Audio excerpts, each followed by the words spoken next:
did that both as governor of Iowa, but also as the Democratic appointed federal liaison. The Democratic governors have appointed me to be the federal point person on issues. So I will be representing 28 states, and I'm serving now on the executive committee of the National Governors Association. So in that capacity, I reached out to Majority Leader Hoyer, talked a little bit about this stimulus package, expressed my concern that while the $150 billion package has a lot of good things in it, the governors and the National Governors Association in a bipartisan way were concerned that they didn't have a $12 billion piece that we had asked for. We, in a bipartisan way, asked Congress to include up to $12 billion in additional funds for states to use for the FMAP program, it's Federal Medicaid Assistance Program, to help our Medicaid related funding challenges across the country. And number two, the second piece of it was a discretionary funding piece of up to $6 billion that we would be allowed to use as we see fit. For example, the Michigan challenges are different than the Iowa challenges when it comes to the economy. One of the things I'm very interested in is putting some more funds into roads and infrastructure, and that's what this discretionary funding would allow us to do. And use some of that federal assistance to put into road projects in Iowa. According to our DOT, we have 40 projects with an estimated cost of $150 million that could be awarded as quickly as 30 to 90 days. So assuming that federal money came in mid-February or early March, within 30 to 90 days we could have those projects ramped up, and that means putting people back to work and economic investments in our infrastructure, and that's the type of thing that I think could help Iowa, assuming we are allowed to use that money for that purpose. The $150 billion package also, as I said, has some very good things in it. It's estimated that Iowa could receive up to $1.5 billion, or 1%.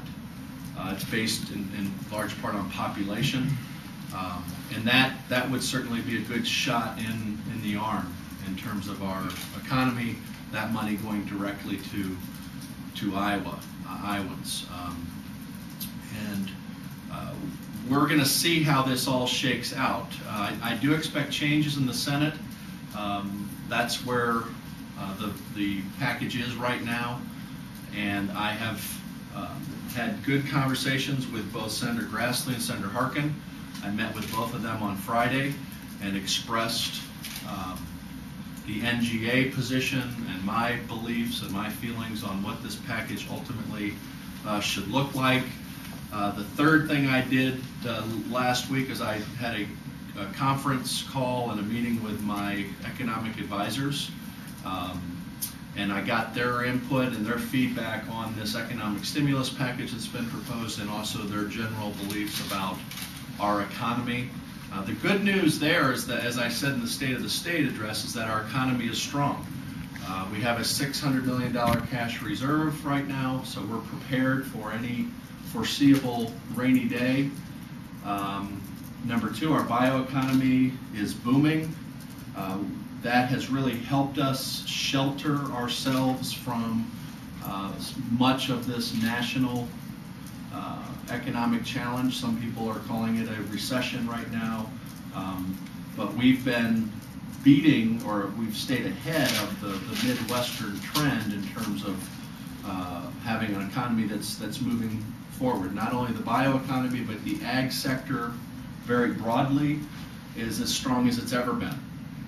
Record high land values, record high commodity prices, a lot of economic activity and stimulus related to our ethanol and biodiesel plants and the biofuel economy. And then in addition, we have a lot of great things happening related to wind generation.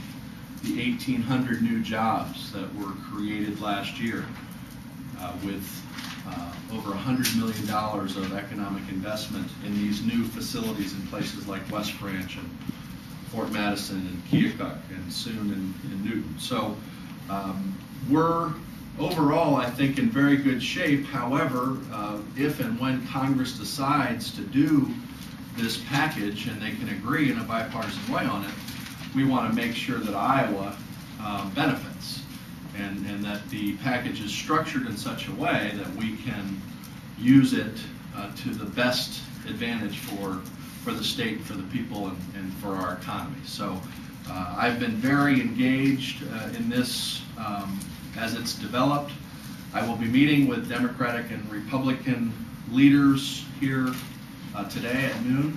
I commend Leader Wick and others upstairs who have expressed a willingness to be a part of this important discussion, and I look forward to getting their input and their thoughts when we meet here shortly today. And then I'll be going to Washington, D.C. on Wednesday, and I've been invited to attend a Democratic Congressional Members Caucus in Williamsburg, Virginia, and I'll be meeting with Leader Hoyer, Speaker Pelosi, and other governors, other Democratic governors in Williamsburg, so we can continue to make our case directly to the members, because we do expect that this will come back. I did have a chance, as I said Friday, to weigh in with Senator Grassley, who is going to be right in the middle of this discussion as the ranking member on the Finance Committee. That's where the package will start in the Senate. It'll be up to Senator Baucus and Senator Grassley in large part to see how much they're willing to change this package. But a number of senators have expressed a desire to change it, to make some significant changes, and I hope one of them includes a state piece, whether it's ultimately $12 billion or $6 billion, whether it's discretionary or non-discretionary, we won't know, but we're certainly continuing to make the very best arguments, and there's precedent for this. The last time Congress came up with an economic stimulus package, it was 2003, and the states did have a very similar package. Actually, it was closer to $20 billion that the states were given for things like FMAP, the medical assistance piece, and the discretionary funding that allowed governors to invest in things like infrastructure. So with that, I'd be happy to take a few questions. Do you support exempting the federal rebates from state income tax so Iowans don't have to pay taxes on that rebate? That is certainly something we will discuss today, and I want to do whatever makes the most sense for Iowans and for our economy, and it's likely that will ultimately be something that we do. We make that exemption, but again, I want to get the input from the Democratic and Republican leaders, and I think some of it might depend too on what the package ultimately looks like. So it's, while I would like to do something like that, personally, as the governor, I do want to get impact or input from others, and also ultimately see where the dust settles on the entire package. So you're still looking at that as a source of revenue for the state, the federal rebate? No. Nope. Other questions? Is that 150 million on the discretionary side the most you think Iowa would get from that, either 6 or 12 billion to states? Yes. But again, on the rebate piece alone, you're talking about more than $1 billion, as it's written now. So those two numbers combined are pretty good for the state. And we could do a lot with a little in terms of infrastructure. I mean, these projects are ready to go.